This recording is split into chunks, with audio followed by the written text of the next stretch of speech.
medicine won't change you. It will help you, but you're still the same person on or off your meds.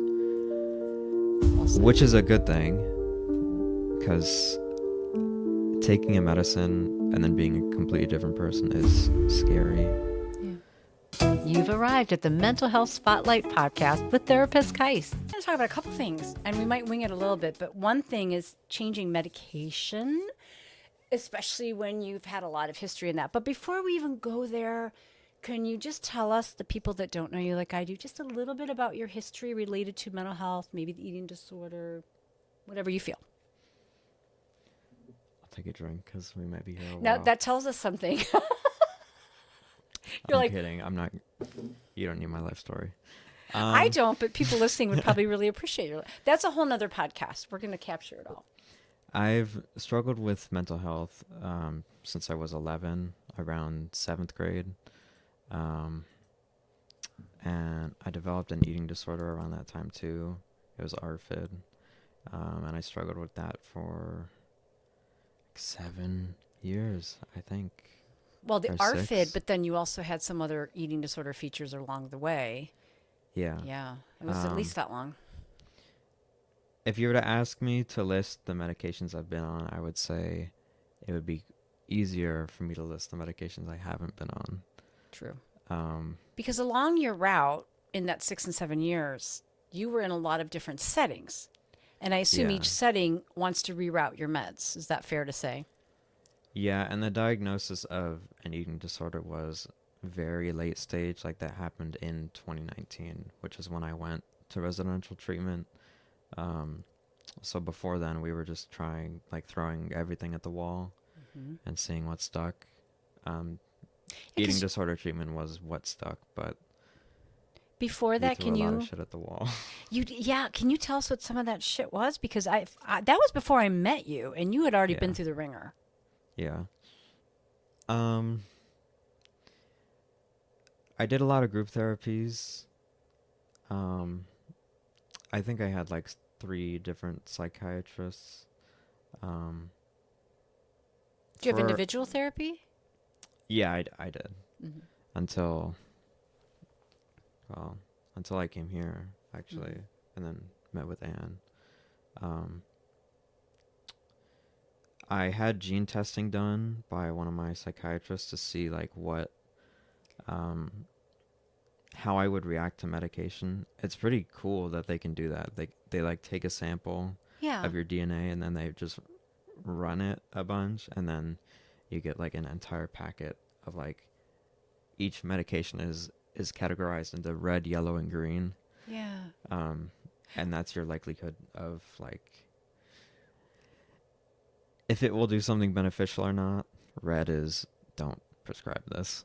Fair. Yellow is you can try it, but it probably won't do anything, Throw a or shit at it the will wall. do something bad. And green is, yeah, it'll probably work.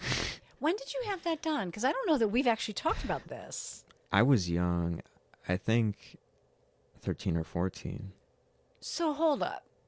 In all of our time together with the meds, sometimes working a little, sometimes not working at all, you had a diagram to say what works, and it still wasn't foolproof Yeah. at times. My psychiatrist actually said he's never seen a chart like mine before. I was that incompatible with medication in general. Like, there were 2 green. Oh, so you didn't even have options to pick from. No. You had 2 green out of how many? That's like an F. You got an F. Out of how DNA many? testing It was failed. probably, I'm serious, like over 100. You got a 2%. At least over 50. You got a 2%. But But that the says packet something. was multiple pages long. There were 2 green, like 1 or 2 pages of yellow, and like the rest was all red. Like 3 pages of red. Does that make you potentially medically resistant? Meaning, Yeah. okay. But they still tried because you were suffering so much. Yeah. That's why you said, like, even though I've had this testing, I still went through it, and it wasn't foolproof. Right. But It could be because it wasn't foolproof, but it could also be because of how incompatible I was with everything. Your system. And Yeah. does this count for all medications beyond just mental health, or is it just mental health meds like SSRIs and things in that category? I think it was just things in that category because, I mean, if they were to test me for every medicine possible, I don't even know if that's possible. There's Yeah, that many. that's I kind of think they not. just tested relevant ones that could be under consideration. Okay, that makes a lot more sense to Yeah. me. And so they had this rubric to follow, but again, we had to try things. And did something, and before I even go there, you also had a whole GI world around this because they weren't sure Yeah. whether the GI or the ARFID was causing problems. And I think you even had a tube for a while, right? Like an NG tube. I did, yeah. I Okay. went to the hospital in 2018, had a nasal gastral tube. They put me Keep on that to talking. see if it would be effective, and it wasn't as effective as they were hoping, so I had surgery to get the straight gastral tube, and I had that for a few months. We didn't work with that though. By the time I met you, No. you were no longer, but you were you came to us somewhere around that time period, very, very ill. Like very ill. Yeah, I wasn't even the first person that met with you. yeah. The overnight feeds, that's what happens when you have a feeding tube. You like hook up to a machine and then it will put supplement into your stomach directly while you sleep. Right. Um, So you don't have to be so aware of the food Yeah. going in. and that can be hard on your stomach because your metabolism slows down so much when you're sleeping, because Good point. why does it need to do anything when you're sleeping, because you're Right. not eating? Um, Did you need meds for that time period too, just to manage what was going on with the GI stuff? Because I was thinking along that track, you might have been on other medication. I don't think I was on any that would have affected that specifically. Okay. I kind of wish I was, but Yeah. yeah. But at the point I came in here, it was affecting my stomach so badly that I had to stop, and I lost like 10 pounds in 2 weeks, I think. So I was right back at square one. And then Yeah, you were that's pretty bad. And your where we, depression. yeah. And that's where we, like, last resort, my diagnosis at the hospital was failure to thrive, which basically means, look, we don't know what's wrong with you, but you can't take care of yourself. And without modern medical intervention, you'd be dead. And that's when you were 15, 16, somewhere in there? Like that's a late diagnosis for failure to thrive. 16. 16. I was, yeah. Is that about the time you went to res as well?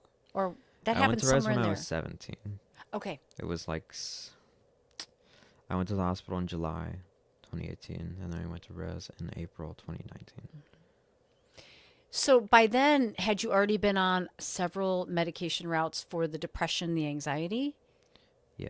Okay. Many. But I've been on more medications then than after going to res, because I've been on pretty stable medicine cycles since then. Like I've only changed meds like twice, I think, since 2019. So finally, after like 7 years, I got figured out what could actually help me. And that, so in your story, it's not so much that you said, I'm done with meds, I've had enough, though I think you did do that at one point. I did. Because you got so sick and tired of them not being effective, at least long term. Yeah. And I'm thinking of all the ones I knew you were on, and you were still really symptomatic. Yeah. I have not taken my meds before on purpose because, like, out of frustration, I was like, this doesn't do anything. And to kind of prove to myself and or my mom or my psychiatrist or the world that it wasn't helping me, I faked taking my medicine for 1 year, and I think Wait, you freshman faked year. it that year? Yeah. Oh, wow. Because I would take Don't my do medicine that, in folks. the morning. Yeah, don't do this. Don't do that. But I'll let you in on a little. No, giving bad ideas out. Okay. That can be on your dark blog somewhere. But so you were so frustrated though that were they making you feel worse, do you think, that some of the They were making me feel worse. It wasn't worse. It was nothing. You know, the common side effect of SSRIs is it's just, flat? yeah. Oh, and you were flat. I considered I'd rather be sad and happy than stable, which is pretty powerful hearing that now, actually. Yeah. Well, and you probably didn't know how to define what that equilibrium was. It was probably Yeah. scary to not feel one extreme or the other. I wonder if some of that was just what you did. I can tell you're making an insight there that maybe I just didn't know how to not be miserable. Yeah. Is that possible? Yeah. Yeah. Because your symptoms, again, were so intense. Your anxiety and your depression were super, super intense. So you chose to go off. How did your body respond that year that you weren't taking? Because you were normally on SSRIs, if I'm not mistaken. How Yeah. did it act? And did anyone notice? Seeing as I got away with it for a year, no. And I actually made the choice to try again. So completely no one on my treatment team knew. You took agency in until I this. was ready to try again, and I just made that transition in private. Okay. But And luckily, in your case, there were no ill effects from doing that because yeah, SSRIs are pretty sensitive. So what did the journey get to then? All this time, different medications to find something that did work. And what did you have to do to advocate for yourself, I guess, or do different?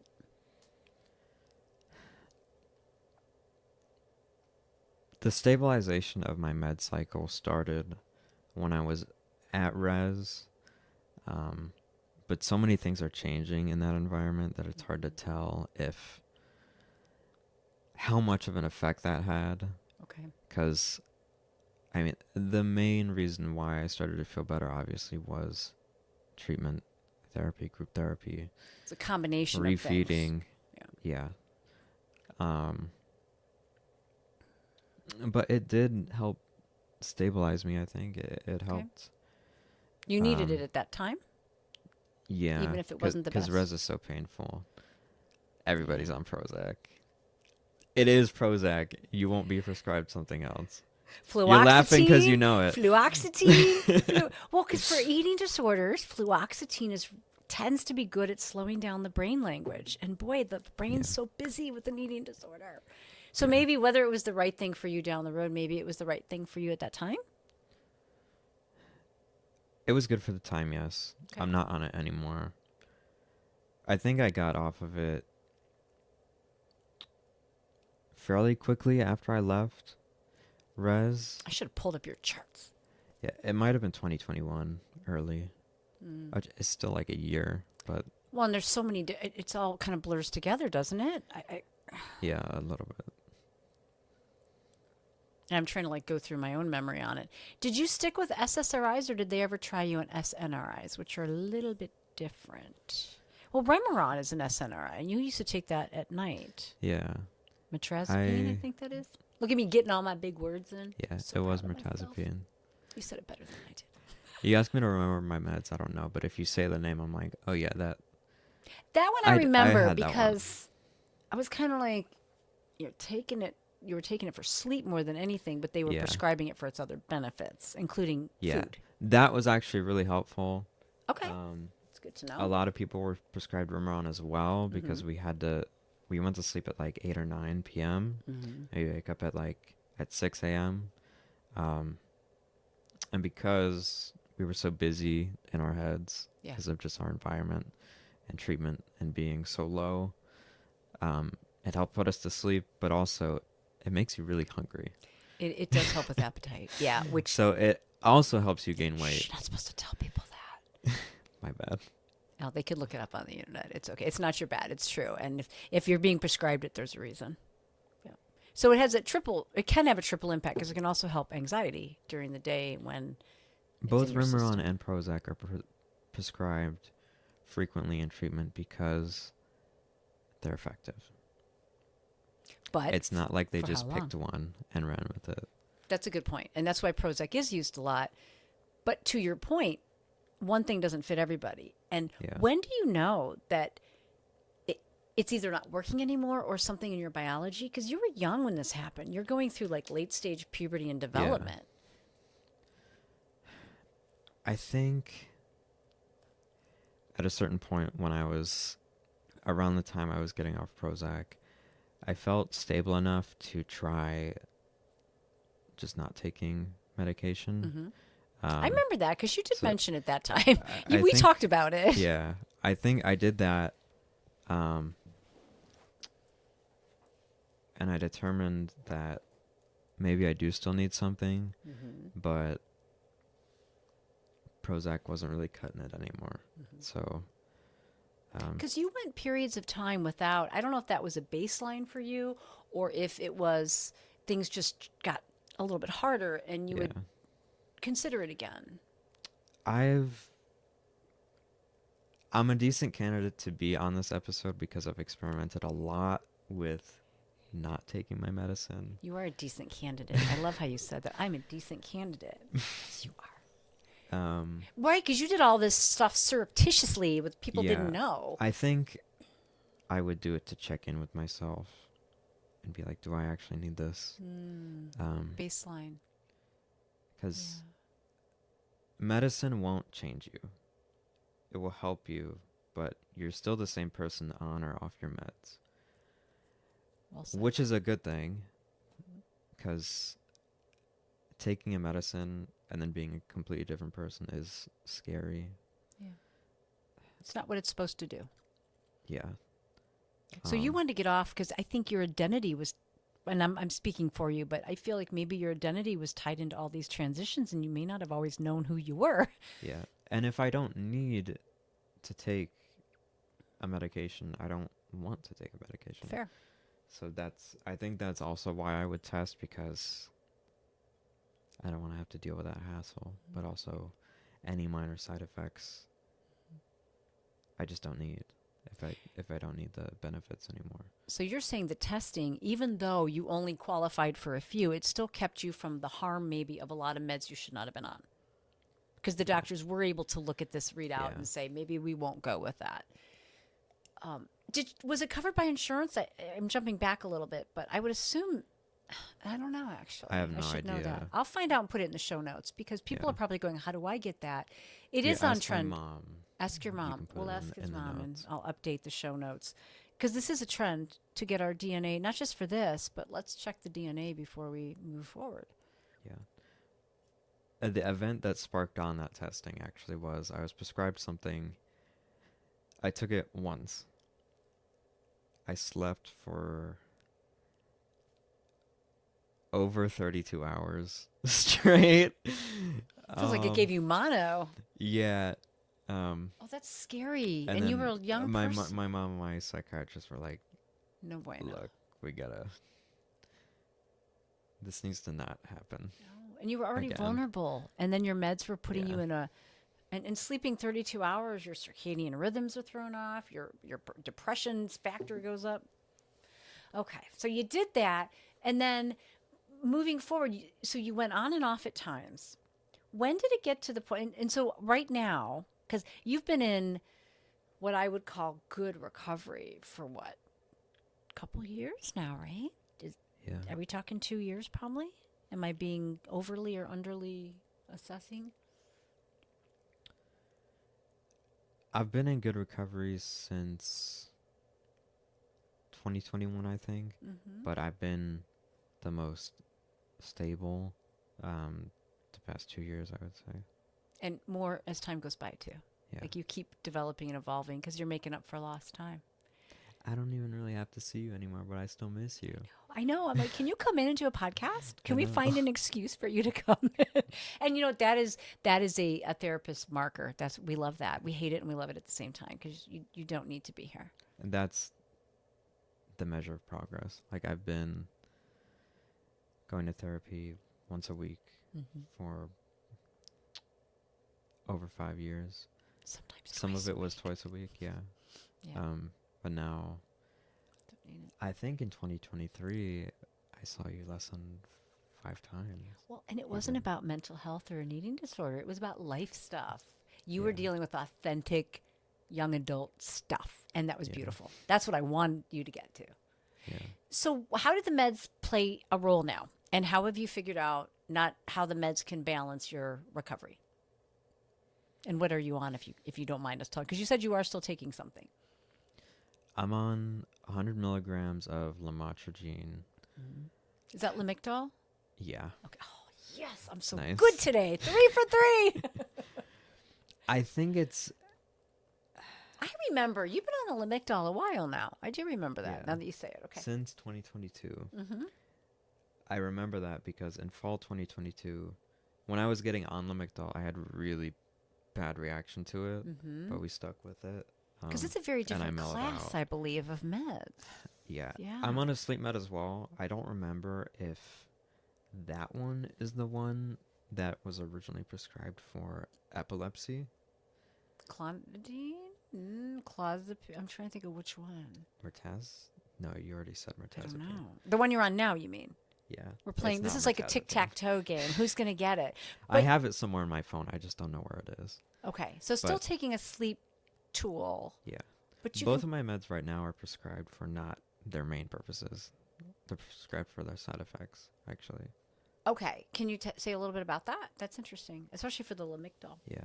One of them is originally for epilepsy. I Which is think it's my sleep one because that makes sense that it would relax it's you. going through my head, and it's clozapine or clonopine. It's one of those, yeah, and it brings your system down. Yeah. Yeah.